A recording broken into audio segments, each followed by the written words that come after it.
Conceptual review tries to explore the theories and the concepts, and its focus is largely theoretical, and it is used for theory development, and it ignores the empirical data.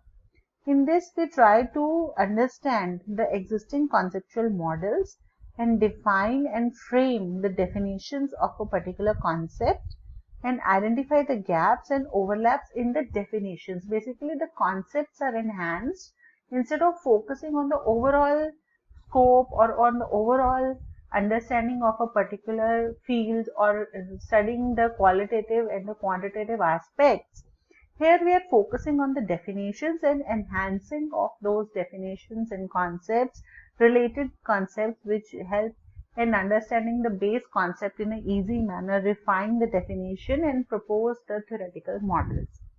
I hope this video is useful to you. Thank you very much.